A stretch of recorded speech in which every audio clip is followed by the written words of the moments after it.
But he worked in an extremely secure area, and they let him bring in a CD player.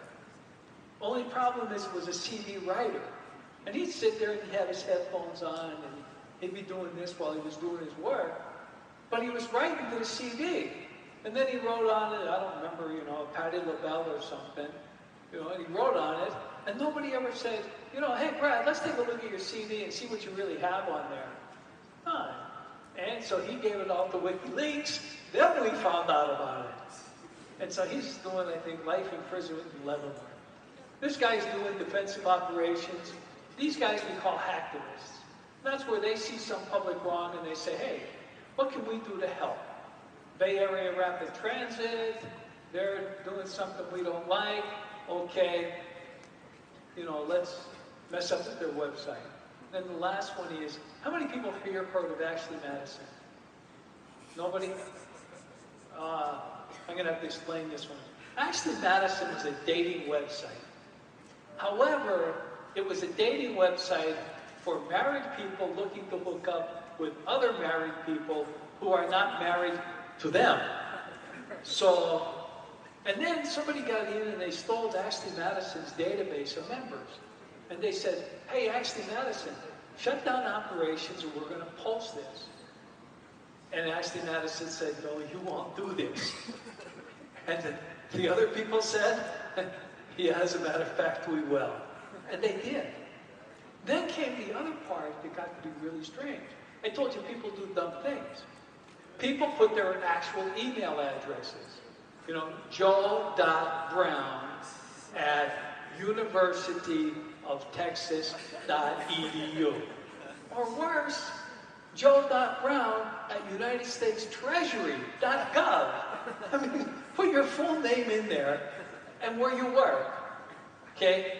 My point is that there are a bunch of people out there looking to exploit things. And for whatever reason, they will exploit. Then we take a look at what are the effects? What are you protecting from? Cyber attacking. This just shows that over a period of 2 days, a whole concerted effort throughout the world got together and they attacked ATMs to the tune of about $45 million. And they did it widespread.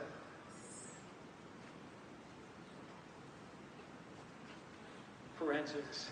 How many people watch forensic shows on TV? I mean, they're pretty cool. I love it when you can do a facial recognition in like about 5 seconds. Or another one that really got to me was, they said, we got half the guy's fingerprint. So we're going to take the isomer of that, we're going to flip it over, and that way we're going to catch it. Okay? No, it doesn't work that way. It takes time. So, forensics, what forensics really is a scientific process. I'm talking forensics to start with. Scientific process to look at something that happened in the past and then confirm it. Okay? And I want to be able to take this and explain it to other folks. And I want it to have repeatability. And that's a big thing for us.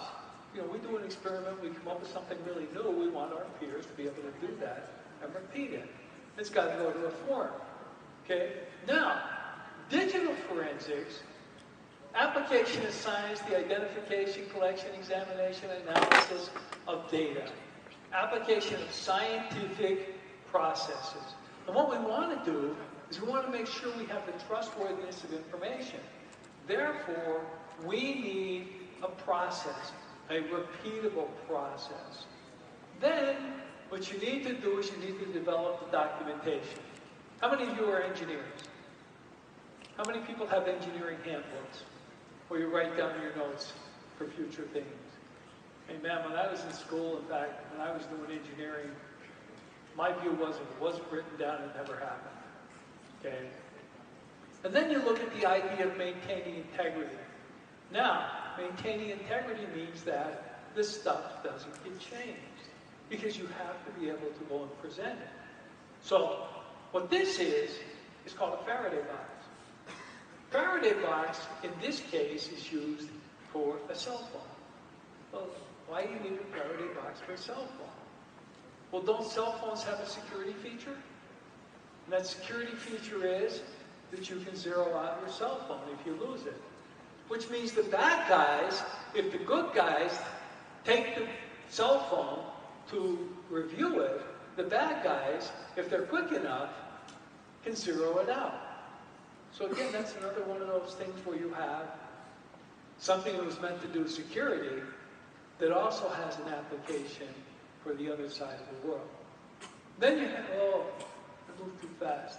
Then you have my buddies from the FBI, and what they do is they take control of everything. I'm going to talk a little bit about that later. You look at the analysis of this is meant to answer who did what to whom, where, when, why, and how. But then you need to be able to present this to some type of a forum. Some people think the forum, well, it has to go to court. Well, not really. That forum can be your boss. That forum can be your parents. You know, somebody finds something and says, hey, you know, school finds something and says, hey, take it to the parents. But the thing is, whatever it is that you find must be understandable to the common or the lay person. You can't get in there and hit them with a whole bunch of technical terms. It confuses them, and it really makes it a mess for trying to explain things. So the next is, what do we use forensics for? Well, criminal, we kind of figure that out. Tracking with contraband. Contraband means something that nobody is allowed to possess. The easiest example of that is kiddie porn. And the neat thing about kiddie porn is diverse agencies will come together to investigate crimes against children, internet crimes against children. But then there are some other things, whether or not you're connected to a crime, or you're keeping information in your cell phone. What are the phone numbers? What are those things that are connected to a crime? Civil, people think that the only thing you can't do at work is look at pornography. That's wrong. If you spend 45 minutes a day at work and you're looking at dresses because you're going to get married or whatever, that's a problem in that you're not providing a full day's work. So your company may want to follow that. Violations, intelligence gathering. Some people may not know that when you take a photo, especially with an iPhone, it geolocates where that photo was taken. So if you said you were in Cusco, but you took a photo in Arequipa, that geolocation. Now the reason I have these guys up here is they took a couple photos and the United States government said, wow, look at this. Let's see if we can program a predator, you know, a remotely piloted vehicle to go visit them. So that happens. Then the other. One of my favorites is the wife takes the husband's smartphone for a technical guy and says, hey, I need you to take a look at this, you know, can you kind of repair it? And while you're repairing it, can you review it? And when you review it, can you tell me what you found? And then she finds out that Grindr is not how to, you know, deal with coffee beans. She finds that the husband's been going to Ashley Madison, for example. You have wage and hour, work logs, accident investigations, and then you have these. Were you texting? Because if you text and you have an accident, and so there's a log of when that text went out. So, and texting, I don't know in Peru, is texting legal while you're in the car? No, it's illegal. So if you have an accident, you were doing something illegal, you're in deeper trouble. Okay, so those are the things that we can use those for. But then we have a ton of challenges with regard to digital forensics. And that is, we have to acquire the data. And there's a bunch of it. And it's getting bigger, the amount of data. We have to preserve it. We have to get all the relevant data. We have to examine it. Well, if we acquire it, we got a whole bunch of stuff. Now we got to examine that whole bunch of stuff. And remember I told you about that 256 gigabyte jump drive. How many people remember 512K jump drives? Yeah, that's dating some people. You know? Wow. Then you have to analyze it, relate to users. Then you got to do the ultimate thing, and that is the report. So the problem we have is apps apps aren't developed with forensics in mind. You know, they don't put backdoors in and say, let the good guys in, because civil liberties. The next thing is this, and I don't think you can see it. That's a 6 terabyte hard drive. So if you've got 6 terabytes of data, and you've got some bad stuff in there, well, how does the analyst find out what's all in there? He got to look at everything. And if you got 6 terabytes, that's a ton of data to review. Then, this is my giant vacuum cleaner. It says you suck up all the information and you do it. Because people aren't aware of the amount of things that have forensics value. And there's a little bit of an idea of what's forensics value. From cameras to cars.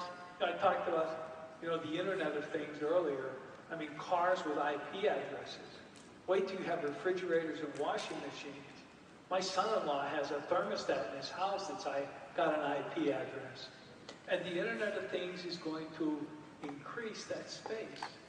And then you're going to look at the amount of information. And then you're going to look at the guys who we call data architects that talk about how to use all that information. Then you come in and you say, hey, I got some information. Let's see who this guy was in contact with. And you can go out 7 or 8 generations. And then ultimately is putting together the report. So that's an idea on forensics. This is just a quick idea of a slack space on a file and how you can take information from a medical center with regard to what we might say on one side is forensics information, but on the other side is hacking information. And for us in the United States, we have something we call HIPAA, Health Information Portability and Accountability Act, which then says medical information is important. Now comes in the idea of how do we examine and how do we capture. We examine and we capture by, the first thing is just looking at it. If you have something, you take a picture of the screen and say, hey, we found this at this time. The next one, though, is logical. Logical is nothing more than copying files. It's getting into somebody's system and copying all the files over and then reading them. But then, when you take a look at physical acquisition, that's where you do what's called a bit copy.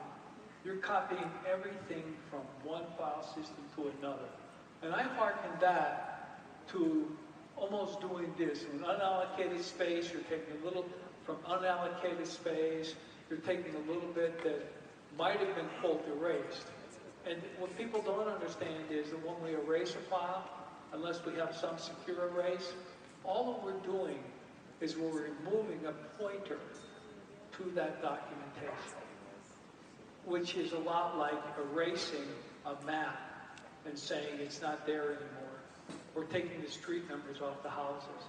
They still exist until something comes by to replace them, which means that, and what I showed you before in slack space, there can be information that can be gleaned, that can be used for forensics analysis.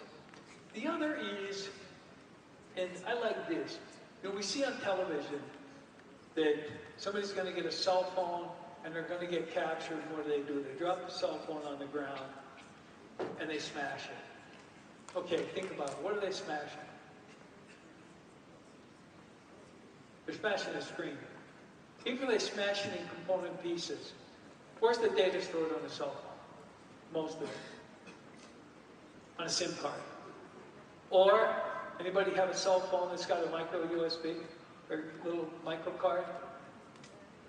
32 megabytes? And if you do that quick smash, odds are you're not destroying that. But realize that's television.